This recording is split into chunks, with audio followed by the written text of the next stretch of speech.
कैसे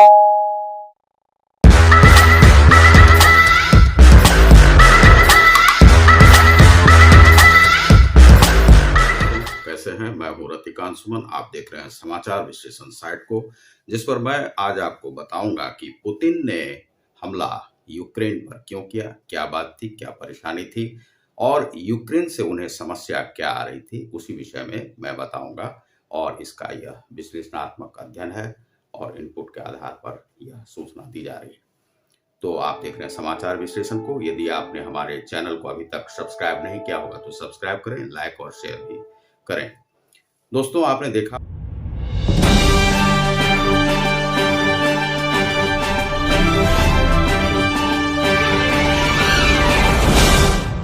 किस प्रकार से 24 तारीख से लेकर आज 13वां दिन जा रहा है और यह युद्ध अभी तक समाप्त होने का नाम नहीं ले रहा है। इसमें पुतिन ने ऐसा क्यों किया और पुतिन को ऐसा क्यों करना चाहिए था कि जिससे यह युद्ध जो है इतना लंबा चल गया। दरअसल सबसे पहले तो यह पुतिन इतने बेवकूफ तो है नहीं कि वह युद्ध इसी प्रकार से शुरू कर देंगे।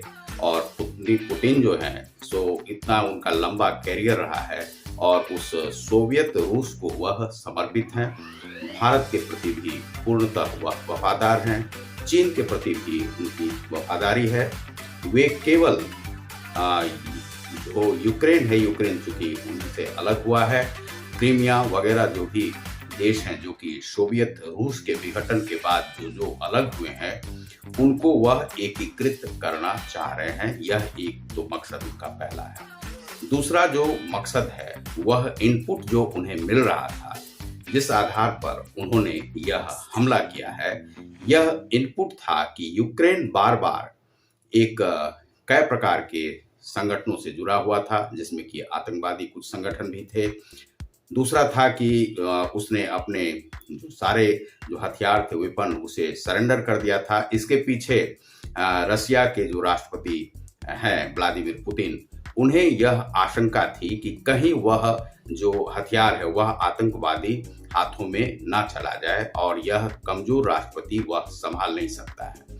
तो यह एक उन्हें आशंका थी जो जिसके कारण से अमेरिका और रूस ने मिलकर उन हथियारों को समर्पित करवा दिया था और कुछ उन्हें पैसे दे दिए गए थे, लेकिन वह पैसा पर्याप्त नहीं था। वैसे भी एक परमाणु हथियार की कीमत होती है लगभग 40 करोड़ से लेकर 1 अरब और 3 अरब तक वह जा सकता है।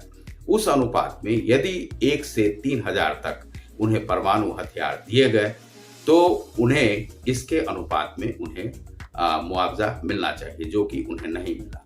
आज जो यूक्रेन है उसके पास वह 15 रिएक्टर हैं, तो उस पर जो है सो कब्जा किया जा रहा है रशिया के द्वारा। लेकिन अब इसमें हम आते हैं कि उन्हें इनपुट क्या मिला था जिस कारण से उन्हें हमला करना पड़ा। यह इतने दिन से, बहुत दिनों से यह बात चल रही थी। 1991 में पुतिन के आने के बाद उन्होंने इस संगठन को फिर से जोड़ना शुरू किया, सोवियत रूस को, और सोवियत रूस को मजबूती दी, विकास के रास्ते पर ले गए और शांति को बनाए रखा उन्होंने।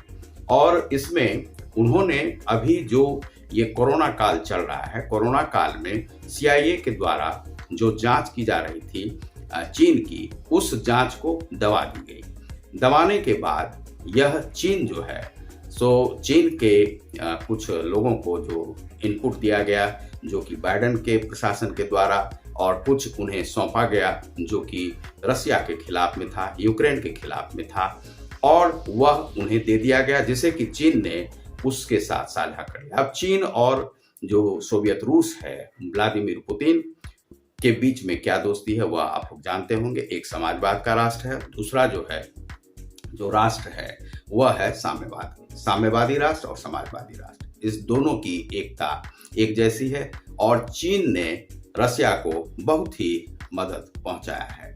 इन 5 सालों में, 10 सालों में जैसे जैसे चीन का विकास होते गया, आर्थिक स्थिति उसकी मजबूत होते गई, उसने भारत को भी मदद दी और रसिया को भी मदद दी, और भारत के साथ उसका बहुत बड़ा व्यापार है जो कि भारत ने भी उससे खुलकर जो है सो मदद किया है। इस प्रकार से यह जो संगठन है, चीन, रसिया और हिंदुस्तान, ये सभी एक साथ जो है इस इस रीजन में एक साथ अपने जो साझा कार्यक्रमों को चलाते हैं और वे मजबूती के साथ यहाँ पर रहते हैं। इनपुट उन्हें जो मिला, जो रसिया के साथ चीन ने शेयर किया, इसके अनुसार से यह था कि आने वाले कुछ ही दिनों में यूक्रेन के माध्यम से रसिया पर आक्रमण करवाया जाएगा और कुछ देशों के माध्यम से जो नाटो वहां पर आकर के हमला करेगा। यह जो है सो वहां पर है। तो सबसे पहले क्या है कि ऑफेंसिव जो पहला होता है, जो पहली बार जो करता है, पहला बार जो करता है वही जीतता है इस वार को। तो रसिया अपने को कमजोर नहीं दिखाना चाहता था, उसे यह पता था, बहुत दिनों से यह बात चल रही थी और रसिया उसे कह रहा था कि नाटो को तुम जो है मदद मत करो। यूक्रेन को बार बार यह कहा जा रहा था कि तुम नाटो के साथ मत जुड़ो, वहां से साइबर क्राइम के भी अपराध हो रहे थे और रसिया ने उसे बहुत बार कह रखा था। लेकिन जो जोलोवेस्की हैं वह एक भी बात सुनने में नहीं आ रहे थे। तो जोलोवेस्की को वहां पर जो है, जो व्लादिमीर जोलोवेस्की हैं, उन्हें पनिशमेंट देना उनके अनुसार, हमारे अनुसार से नहीं, वह आवश्यक था। यहाँ पर कुछ इनपुट जो दिया गया वह गलत यहाँ पर साबित हुआ है, लेकिन हो सकता था कि पुतिन पर भी। रसिया के राष्ट्रपति व्लादिमीर पुतिन ने यूक्रेन के राष्ट्रपति व्लादिमीर जोलेवस्की को इतना छका कर रखा हुआ है कि एक ओर रशिया कहता है कि तुम बेलारूस में आकर बैठक करो, शांति वार्ता को स्वीकार करो और अपना सर नवाओ, और दूसरी ओर वह बम्बार्डमेंट को रोक नहीं रहा है, टैंकों को भेज रहा है, वहाँ पर नागरिक मारे जा रहे हैं, मानवाधिकार का साफ साफ उल्लंघन वहाँ पर हो रहा है। लेकिन रसिया को किसी भी प्रकार की चिंता नहीं है कि एक जो सम्मानित राष्ट्राध्यक्ष है उसे किस प्रकार से सम्मानित करना चाहिए, उसे अपमानित करके वह वहाँ से भगाने का उपक्रम कर रहा है। आप देख रहे हैं मानवाधिकार का किस प्रकार से उल्लंघन हो रहा है, लोग मारे जा रहे हैं, लेकिन रसिया को थोड़ी भी चिंता नहीं है। वहां पर हमला जो है किया जाता, क्योंकि यहाँ पर जो है सो यह इनपुट जो है चीन के द्वारा उन्हें मिल रहा था। जो वहाँ पर जो कागजात कुछ जो दिए गए थे चीन को, चीन ने उसके साथ साझा कर लिया और साझा करने के बाद उसने जब देखा कि अब इसे छोड़ा नहीं जा सकता है, यह नाटो कंट्रीज के साथ, और दूसरा है कि अमेरिका को पूरा सहयोग कर रहा है। अब यहाँ पर एक समस्या आती है कि भारत के जो कुछ इस प्रकार से लोग मारे गए थे, तो उसमें भी यह लग रहा था कि साइबर क्राइम का यह अपराध है। इस कारण से वहाँ के यूक्रेन के आतंकवादी जो हैं उन्हें किसी देश के द्वारा इस प्रकार से फंडिंग करके यहाँ पर यह कार्यक्रम करवाया जा सके। इसीलिए यूक्रेन को पूरी तरह से यह नहीं कहा जा सकता है कि वह जो है सो बिल्कुल ही स्वच्छ हाथ है और प्लेन हैंडेड है और उसे छोड़ ही देना चाहिए था। इसमें एक चीज जो परेशानी भरी है कि किसी भी देश के लिए यह होता है कि उसे मजबूत बनाना चाहिए, विकास करने देना चाहिए और जल्दी से जल्दी युद्ध नहीं करना चाहिए, यह है। लेकिन यहाँ पर रसिया के लिए यह बात है कि यदि रसिया पर हमला होता तो रसिया कभी भी अपने को कमजोर साबित नहीं होने देगा और यह पुतिन नहीं चाहेंगे। पुतिन एक प्रकार से बहुत ही बड़े राष्ट्रभक्त हैं और यह जो है सो हमें अभय कुमार सिंह जो वहाँ के सांसद हैं, जो कि बिहार पटना के रहने वाले हैं, उनके भी कुछ वक्तव्य को सुन करके ऐसा लगा कि वहाँ पर जो है सो पुतिन एक देशभक्त, राष्ट्रभक्त और रसिया के प्रति पूरी तरह से समर्पित है। लेकिन अभी जो नोवेल्ली की बात आती है उसमें भी उन्हें जेल में रखा गया।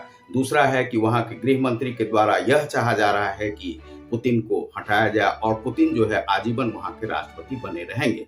यह जो है वहाँ पर यह किया गया है और उन्हें जो है सो उसमें प्रधानमंत्री नरेंद्र मोदी भी शामिल हुए थे और उन्हें आजीवन जो है सो राष्ट्रपति का पद जो है सो वह ऑफर कर दिया गया है।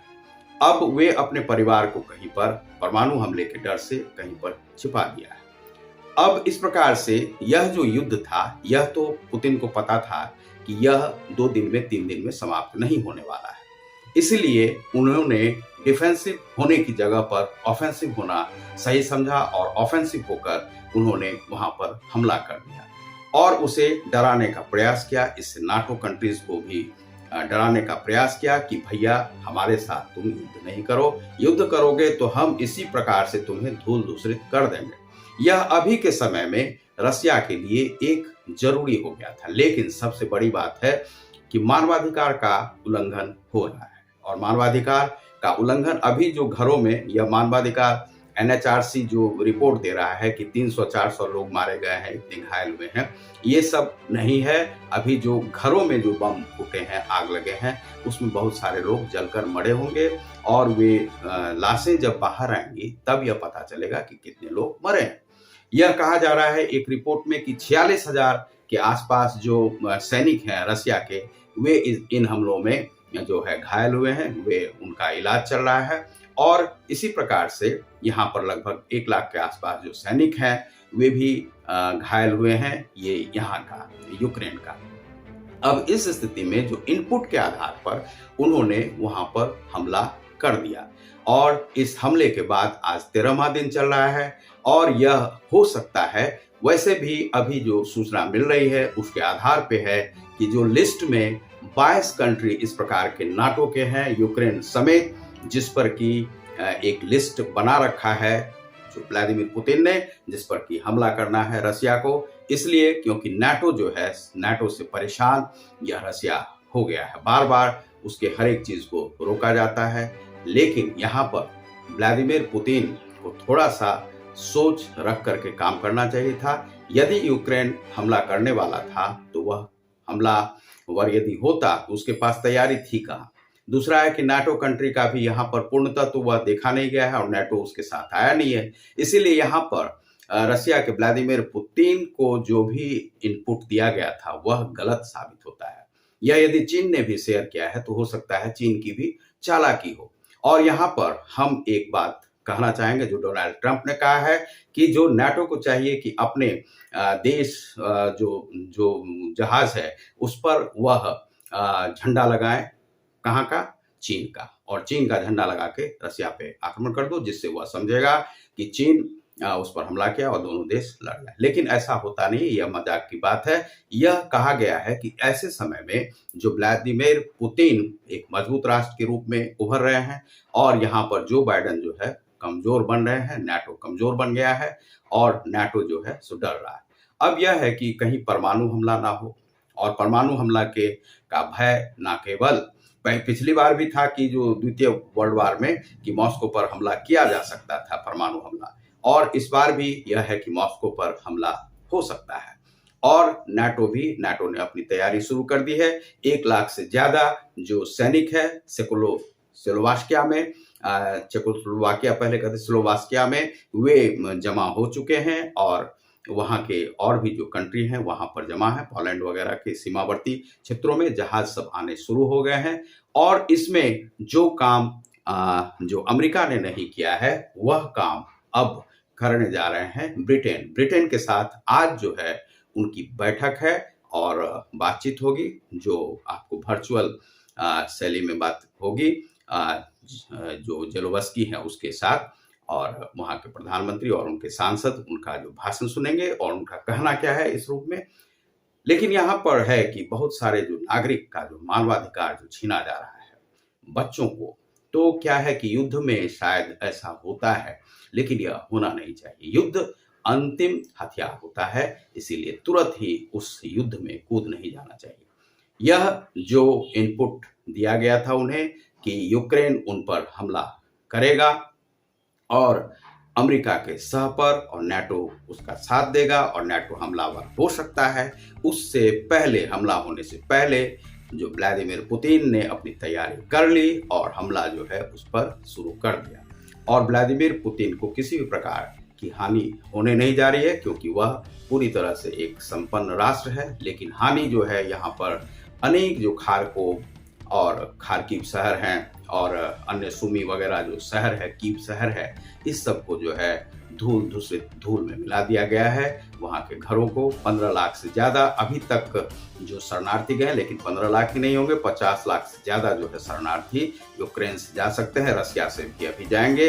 यह बहुत बड़ा इस सदी का सबसे बड़ा त्रासदी अभी बन सकता है, जिसे भारत के प्रधानमंत्री किस आधार पर रोकेंगे यह हमें समझ में नहीं आता है। दूसरा है कि सभी देश, कोई भी देश इसमें कुछ नहीं कर सकता है। युद्ध ऐसी बात ही होती है कि जिसमें कुछ किया नहीं जा सकता है। यह अर्जुन वाली स्थिति नहीं है कि अर्जुन ने सोचा कि हमारे संबंधी हैं तो उन्हें हम नहीं मारेंगे और इससे हमें पाप होगा। लेकिन यहाँ पर क्या है, व्लादिमीर पुतिन पाप की बात सुनते नहीं है, किसी की सुनते नहीं है और ना वो सुनने वाले हैं। यह युद्ध अभी रुकने वाला नहीं है, ऐसा लग रहा है। कुछ जो पैसेज दिए जा रहे हैं, सीज फायर किए जा रहे हैं जिससे लोगों को निकालने का। तो यह आप देख रहे हैं समाचार विश्लेषण को, मैं हूँ प्रतीक। बहुत बहुत धन्यवाद, नमस्कार।